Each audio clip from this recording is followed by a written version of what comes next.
ପିଲାମାନେ जो आमर साहित्य रखा सजाय रखा मुझे कंप्लीट कर देती तो आमर खाली थिला कौन थिला ना आमर आमर एनसार करार थिला ओके आज आम अभ्यास प्रश्न उत्तर करदे पूरा देख पूरा आस केतोटी आगे शब्द देखा तो देख शब्द केतोटी जानिबा अल टीटी डायरी आल्बम बाहाना दुर्लभ संग्रहालय किछिटा शब्द आम जानवर अच्छी तो चलो अभ्यास पाखक आम जा डायरेक्ट और अभ्यास मु पाने जी आंसर कहबी तो सही आंसर गुड़िक मो शुणिकी पार्टी शुणिकी तुम लिखार अच्छे ओके तुम तुम कौन तुम खातार लिखार अच्छे और जब तुम न लिख खाली जो भिडटा को देख तुम बुझीपार ओके तो लिखिदि आहरी बेटर हम ओके तो देख पे फास्ट देखा आस कथबार्ता है दिखाई तो तन्मय फास्ट क्वेश्चन कौ खोजा तन्मय व्यस्त हो कौन खोजुला पिला तन्मय व्यस्त हो कौन खोजुला तो देख आम पढ़ले फास्ट रू आम पढ़ले तन्मय व्यस्त हो तार सार्ट टी खोजुला कौन खोजुला ना सार्ट टी खोजुला तन्मय व्यस्त हो ओके सार्ट बुझीपार तो सार्ट टी कौट था ता माँ आणिकी देला से गछ उपर रखी जोटा कि टंगे दे आसला बुझीपार तो तन्मय व्यस्त हो कौन खोजुला ना सार्ट खोजुला तो चलो नेक्स्ट जा नेक्स्ट क्वेश्चन देख केउ माने सबु बेले अन्य को दोष दियंती तो केउ माने सबु बेले अन्य को दोष दियंती पिला माने देखो मु कहिथिली तो निज काम जे निजे न करि पारंती से सब बेले कोन करंती ना अन्य को दोष दियंती तो एटा होची राइट आंसर कोन जे निज काम जे निजे न करि पारंती से अन्य को दोष दियंती आउ जण को दोष दियंती जेतले निज काम निजे करि परबेनी ताकू जो उपदेश दिया आइची तो सही उपदेशटा से मानिबो नाही एवं से आउ जण को दोष दबो सी टाइम रे ओके तो देख केउ कारण भद्रलोक जरिमान देले ओके केउ कारण भद्रलोकटी जरिमान देते जो ट्रेन रे जाउथला तो ट्रेन टीटी ताकू धरला जो टिकेट हजि जाइथिला बोली तो भद्रलोकटी कौन जरिमान देते तुम लिखिबो कौन तो भद्रलोकटी जरिमान देवार कारण टिकेट टीटी जेतले ता पाखु आसला से कौन करथिला ना टिकेट टी अन्य मनस्करे से कौ जगह रख देथिला ना ता बैग रे रख देथिला बैग रे अन्य मनस्करे ता बैग रो गोटे खंडरे रही जाइथिला गोटे पाखरे जहाँद्वारा कि से ताकू खोजिथिला एवं सही टाइम रे से पाई नथिला तो जहाँ फर कि से भद्रलोकटी जरिमाना देवाकू पड़िथिला ओके तो चंद्रन कौन कौन संग्रह कर रखिथिला चंदन कौन कौन संग्रह कर रखिथिला ना मोती देखो 4 नंबर घ को जीवा चंदन कौन कौन संग्रह कर रखिथिला ना मोती माणिक पत्थर विभिन्न प्रकार पत्थर एवं सुलभ पदार्थ एवं आमर पर जो विभिन्न प्रकार चढ़ई मानकर पर एवं आउ कौन तो पुराना पुराना बुक गुड़ाक रखी जो बुक के आगामी काल दरकार हो एवं जो आमर मुद्रा मुद्रा माने कौन छोट आग कालिया पैसा तो सेगुड़ा भी सजई रखी देखा 1 नंबर राज्य संग्रहालयटी केउठारे अवस्थित पिला माने राज्य संग्रहालयटी केउठारे अवस्थित पिला माने फटाफट से आंसर दियो हमर जो राज्य संग्रहालय अछि कोठारे अवस्थित हम मु जो पढैथिल तमे देखिन जदि जाई फटाफट से देखो राज्य संग्रहालयटी मु कहिथिली बीबीएसआर होछि भुवनेश्वर ठारे राज्य संग्रहालय अवस्थित जो देखिन जाई फटाफट से देखिबो हम राज्य संग्रहालयटी केउठारे अवस्थित ना भुवनेश्वर ठारे ओके तो भुवनेश्वर ठारे हम राज्य संग्रहालयटी अवस्थित सेही जगह तमे थरे जाई बुली के आसो ओके तो जापर तो राज्य संग्रहालय कौन कौन अच्छी विभिन्न प्रकार म्यूजियम से गोटे कहते म्यूजियम तो विभिन्न प्रकार सबकि से जगह देखिपर ओके तो चलो 2 नंबर जा आस उत्तर दबा जिनस सबको सजाई न रखिले आमर कि असुविधा हे पे आम जो जिनस सजाई न रखा आमर कि असुविधा हे पे आम बहुत किसी असुविधा हे लिख जिनस गुड़िक सजाई न रखिले आमर कौन से जिनस जोटा कि आमर दरकार बेले तो सहीटा मिलिबो नाही तो यहाँ हूँ मेन पॉइंट जो जिनस आम खोजा तो सही जिनसटी हठात मिलिबो नाही एवं सेकेंड रे तुम जो लिखिपर जदि जिनस सजाई न रखा ताहले सही जिनस हजिबारे बहुत चांस थाए एवं आमे धरे बुझीपारछ तो सही जिनस हजिबारे कौन बहुत चांस थाए से जो जिनस आम हजे माने हजि से मिलिबो कोडी ओके तो जदि जिनस सजाई रखा तो से जिनस आमको फटाफट से जो काम दरकार तो सही काम मिल जाए था बुझिपाइल तो घर बाहर बेले तन्मय रागतम तम हो कहीं बाहर ना मुझे कहली घर बाहर बेले तन्मय रागतम तम हो बाहर ता जे सबू कथार तार डेरी होची ओके तो सबू किसी खोजा पड़ुची ओके जो तार जो सार्टी रही जाइला अन्य जगह जहाँद्वारा कि तार डेरी है तो से डेरी होईकी रागतम तम हो बाहर ओके दुर्लभ पदार्थ आम कहीं संग्रह करवा पे दुर्लभ पदार्थ कहीं संग्रह करवा ना आम कि जानापी आम कि अधिका जाना ना कि तो दुर्लभ पदार्थ संग्रह करवा चंदन घरे कौन सब देखी तन्मय खुशी होता कहली परा चंदन घरे कौन सब देखी तन्मय खुशी होता विभिन्न प्रकार पत्थर एवं विभिन्न प्रकार कौन ନା ମୁଦ୍ରା ମୁଦ୍ରା ମାନେ ପିଲାମାନେ ବୁଝିପାରୁଛ ତ ଆଗ କାଳରେ ଯେଉଁ ପଇସା ଥିଲା ସେଗୁଡ଼ାକୁ ବି ଦେଖିଥିଲା ଏବଂ ଆଉ ତାର ପୁରୁଣା ବୁକ୍ କ'ଣ ନା ପକ୍ଷୀର ପର ଓକେ ପକ୍ଷୀର ପର ପତ୍ର ବିଭିନ୍ନ ପ୍ରକାର ଦେଖି ଏଇସବୁ ଦେଖି ଏମିତି ଦେଖିକିଛି ତ କ'ଣ ସେ ଖୁସି ହୋଇଯାଇଥିଲା। ତ କୌଣସି ଜିନିଷକୁ ସଜାଇ ରଖିଲେ ଆମର କି ଉପକାର ହୋଇଥାଏ କୌଣସି ଜିନିଷକୁ ଯଦି ଆମେ ସଜାଇ ସାଇତି ରଖି କୌଣସି ଜିନିଷକୁ ଆମେ ଯଦି ସାଇତି ରଖିଲେ ଆମର କି ଉପକାର ହୋଇଥାଏ ଆମେ କୌଣସି ଜିନିଷକୁ ଯଦି ସାଇତି ରଖିବା ତାହେଲେ ଆମର କି ଉପକାର ହୋଇଥାଏ ନା ଆମେ ଯେଉଁ ଟାଇମ୍ରେ ଆମେ ଖୋଜିବା ଯେଉଁ ଦରକାରୀ କାମ ଲାଗିବ ଆମର ତ ସେଇ କାମରେ ଆମର ମିଳିବ। ତ ଯେ କୌଣସି ଜିନିଷକୁ ସଜାଇ ସାଇତି ରଖିଲେ ଆମର କି ଉପକାର ହେବ ନା ଆମେ ଯେତେବେଳେ ଖୋଜିବା ଯେଉଁ ଟାଇମ୍ରେ ଆମେ ଖୋଜିବା ତ ସେଇ ଟାଇମ୍ରେ ଆମକୁ ଜିନିଷ ଠିକ୍ ଟାଇମ୍ରେ ମିଳିବ।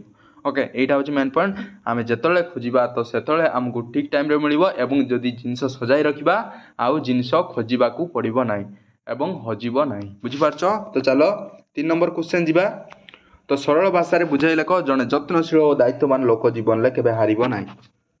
ଜଣେ ଯତ୍ନଶୀଳ ଓ ଦାୟିତ୍ୱବାନ ଲୋକ କେବେ ହାରିଯାଏ ନାହିଁ। ପିଲାମାନେ ଜଣେ ଯତ୍ନଶୀଳ ଲୋକ ଏବଂ ଦାୟିତ୍ୱବାନ ଲୋକ ସେ ତା ଜୀବନରେ କେବେ ହାରିବ ନାହିଁ ଏଇଟା ତୁମକୁ ବୁଝେଇକି ଲେଖିବାର ଅଛି ତୁମେ ବୁଝିପାରୁଛ। ତ ଦେଖ ଜଣେ ଯତ୍ନଶୀଳ ଲୋକ ଏବଂ ଦାୟିତ୍ୱବାନ ଲୋକ ଜୀବନରେ କେବେ ହାରିବ ନାହିଁ କାହିଁକି ନା ସେ ସବୁକିଛି ଯତ୍ନ କରିବ ମାନେ ସବୁକିଛି ରଖିବ ଗୋଟେ ଜାଗାରେ ସାଇତି ରଖିବ। ଓକେ ତ ଗୋଟେ ଜାଗାରେ ସାଇତି ଯଦି ରଖିବ ତାକୁ ଯତ୍ନଶୀଳ ରଖିବ ଏବଂ ଦାୟିତ୍ୱବାନ ତାକୁ ଯେଉଁ ଦାୟିତ୍ୱ ଦିଆଯାଇଥିବ ସେ ଦାୟିତ୍ୱଟା ଯଦି ପାଳନ କରିବ ତାହେଲେ ସେ ଜିନିଷ କିଛି ହଜିବାର ନାହିଁ ଏବଂ ତାକୁ ଯେଉଁ ଦାୟିତ୍ୱ ଦିଆଯାଇଥିବ ସେଇଟା ଯଦି ପାଳନ କଲା ସେ ସକ୍ସେସ୍ ହେଇପାରିବ ମାନେ ସେ ଆଗକୁ ଉପରକୁ ଉଠିପାରିବ ବୁଝିପାରୁଛ। ଏବଂ ସେଇ ଲୋକ ସେ ବଡ଼ ହୋଇ ଦେଖେଇ ପାରିବ ଏବଂ ବଡ଼ ମଣିଷ ହୋଇ ଦେଖେଇ ପାରିବ ସେ ଜୀବନରେ କେବେ ହାରିବ ନାହିଁ ସେ ଯଦି ଯତ୍ନଶୀଳ ହେବ ଏବଂ ଦାୟିତ୍ୱବାନ। ମୁଁ ପିଲାମାନେ ଏତିକି କହିଛି ପିଲାମାନେ ତୁମକୁ କହିଲି ଯେ ସବୁବେଳେ ଏତିକି ଚେଷ୍ଟା କର ତୁମେ ପଢ଼ି ସାରିଲା ପରେ ବହିକୁ ଗୁଡ଼ା ରଖିବା ପାଇଁ ଚେଷ୍ଟା କର ଏବଂ ଆଉ ସବୁ ଜିନିଷ ଗୁଡ଼ା ସାଇତି ରଖିବା ପାଇଁ ଚେଷ୍ଟା କର ବୁଝିପାରୁଛ। ତ ଯେଉଁ ଜାଗାରେ ରହିବା କଥା ସେଇ ଜାଗା ରଖିବା ପାଇଁ ଚେଷ୍ଟା କର ଜୀବନରେ କ'ଣ କେବେ ହାରିଯିବ ନାହିଁ। ଦେଖ ଯିବା 4 ନମ୍ବର ବିପରୀତ ଅର୍ଥ ବୁଝାଉଥିବା ଶବ୍ଦକୁ ପାଖ ଗାରରେ ଲେଖିବା। ଓକେ ତ ବିପରୀତ ଅର୍ଥ ଯେଉଁଟା ବୁଝାଉଥିବ ସେଇଟା ପାଖ ଗାରରେ ଲେଖିବା। ତ ପିଲାମାନେ ମିଛର କ'ଣ ବିପରୀତ ହେବ ନା ମିଛ ସତ। ଓକେ ମିଛର କ'ଣ ହେବ ନା ସତ। ଦେଖ ମୁଁ ଲେଖିଦେଉଛି ମିଛର ବିପରୀତ କ'ଣ ହେବ। ଓକେ ଦେଖ ପିଲାମାନେ ମିଛର କ'ଣ ହେବ ନା ସତ। ଓକେ ସତ। ଓକେ ମିଛର ହେଉଛି ବିପରୀତ କ'ଣ ହେବ ନା ସତ। ଯତ୍ନର କ'ଣ ହେବ ନା ଅଯତ୍ନ।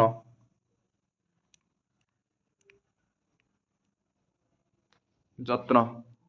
ଓକେ ତ ସୁବିଧାର କ'ଣ ଅସୁବିଧା।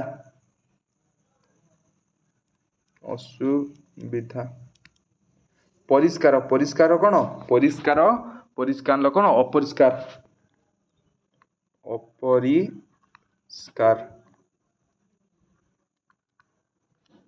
ତ ଅପକାର କ'ଣ ପିଲାମାନେ କହିଲ ଅପକାର। ପିଲାମାନେ 5 ନମ୍ବର କ୍ୱେଶ୍ଚନ୍ ଯିବା ବନ୍ଦିନୀ ମଧ୍ୟରୁ ଉପଯୁକ୍ତ ଶବ୍ଦ ଆଣି ଖାଲି ସ୍ଥାନରେ ଲେଖିବା। ଓକେ ତ ଜିନିଷ ଗୁଡ଼ିକ ସାଇତି ରଖିବା ଗୋଟିଏ ଡ୍ୟାସ୍ କାମ ନୁହେଁ। ଜିନିଷ ଗୁଡ଼ିକ ସାଇତି ରଖିବା ଆମେ ଜାଣିଛନ୍ତି ଗୋଟିଏ କଠିନ କାମ ନୁହେଁ।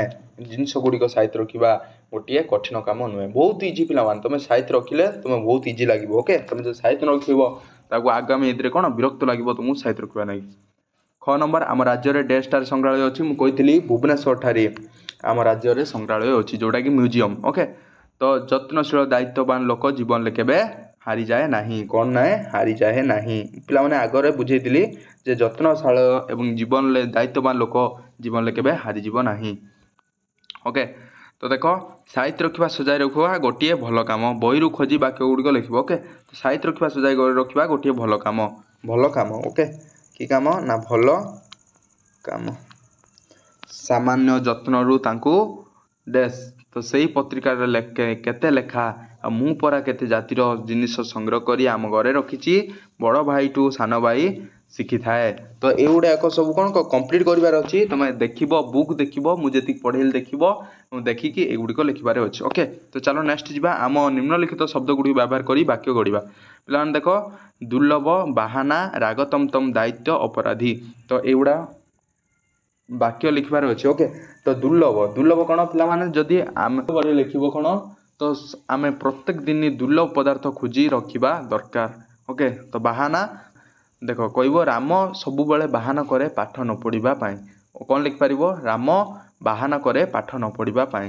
ତ ରାଗ ତମ ତମ ତ ଶ୍ୟାମ ଲେଖିପାରିବ, ନହେଲେ ମୋ ଭାଇ ଲେଖିପାରିବ, ଯାହା ଲେଖିବା କଥା ଲେଖିବ। ଓକେ, ତ ଶ୍ୟାମ ରାଗ ତମ ତମ ହୋଇ କ'ଣ ତାକୁ ଘରୁ ପଳେଇ ଗଲା। ତ ଶ୍ୟାମ ରାଗ ତମ ତମ ହୋଇ ଘରୁ ପଳେଇ ଗଲା। ତ ଦାୟିତ୍ୱ, ତ ଜୀବନରେ ଦାୟିତ୍ୱବାନ ଲୋକ କେବେ ହାରିଯିବ ନାହିଁ। ଜୀବନରେ ଦାୟିତ୍ୱବାନ ଲୋକ କେବେ ହାରିଯିବ ନାହିଁ। ଓକେ, ଅପରାଧୀ, ଚୋରଟି ଅପରାଧୀ କରିଥିବାରୁ ସେ କ'ଣ କଲା, ପୋଲିସ ତାକୁ ଧରି ଆରେଷ୍ଟ କଲା। ଓକେ, ଚୋରଟି ଯଦି ଅପରାଧୀ କରିଥିବାରୁ ପୋଲିସ ତାକୁ କ'ଣ କଲା, ଆରେଷ୍ଟ କଲା। ବୁଝିପାରୁଛ?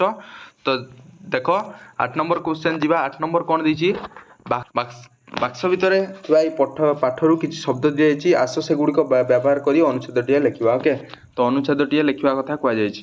ତ ବିଳମ୍ବ, ଟିକେଟ, ନାରାଜ ଏଗୁଡ଼ା ସବୁ କ'ଣ ବ୍ୟବହାର କରି କ'ଣ ଅନୁଚ୍ଛେଦଟିଏ ଏଇ ଜାଗାରେ ଲେଖିବ। ଓକେ, ତ ଦେଖ 9 ନମ୍ବର କ୍ୱେଶ୍ଚନ୍ ଯିବା। ପଢ଼ିବା ଗୋଟିଏ କାମକୁ ବୁଝାଉଛି, ସେଇ କାମଟି କରିବାକୁ କାହାର ଆଦେଶ ଦିଆକୁ କୁହାଯିବ, ପଢ଼।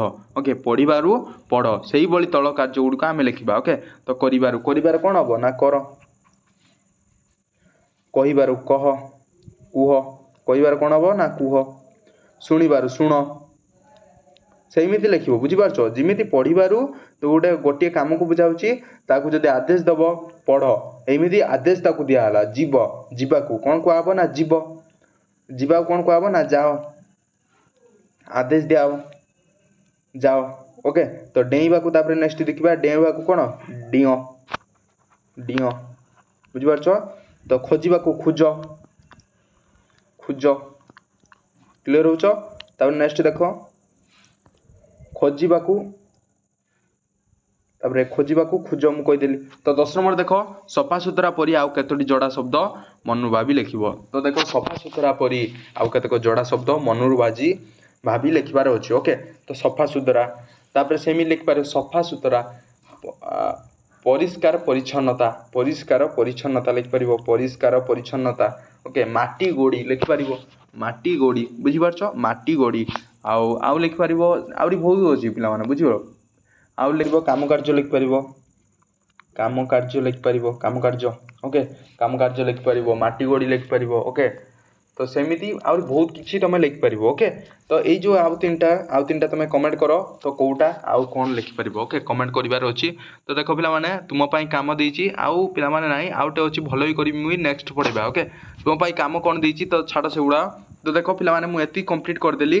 ତ ଏଇ ଅଭ୍ୟାସ ଗୁଡ଼ିକର ପୁରା ଭଲକିନା ନୋଟ୍ ଲେଖିବାର ଅଛି। ମୁଁ ଯାହା କହିଲି ତ ସେଇମିତି ଆଉ ଟିକେ ଭଲ କରି ସଜାଇ ଲେଖିବ। ଓକେ, ତ ଦେଖ, ତ ଆଉ ଗୋଟେ ନେକ୍ସଟ ୟା ପରେ ଆଉ ଗୋଟେ ଭଲ କରିକି ମୁହିଁ କି ଅଲଗା କେଉଁ ବିଷୟ ପଢ଼ିବା କଥା ତୁମେ କମେଣ୍ଟ କରିବ, ମୁଁ ସେଇ ବିଷୟ ନେଇକି ଆସିବି। ଓକେ, ତ ମ୍ୟାଥରେ ବି ଆଣିବି, ଅଲଗା ଜଣା ତ ସବୁ କିଛି ଆଣିବି। ପିଲାମାନେ ଦେଖ, ଆଜି ପାଇଁ ଏତିକି। ଆମ ଚ୍ୟାନେଲ୍ ନୂଆ ଆସିଛ ଯଦି ଆମ ଚ୍ୟାନେଲ୍ ଲାଇକ୍ କରି ସବସ୍କ୍ରାଇବ୍ କରିଦେବ। ତ ଚାଲନ୍ତୁ ଆଜିର ଏତିକି, ବାଏ ବାଏ।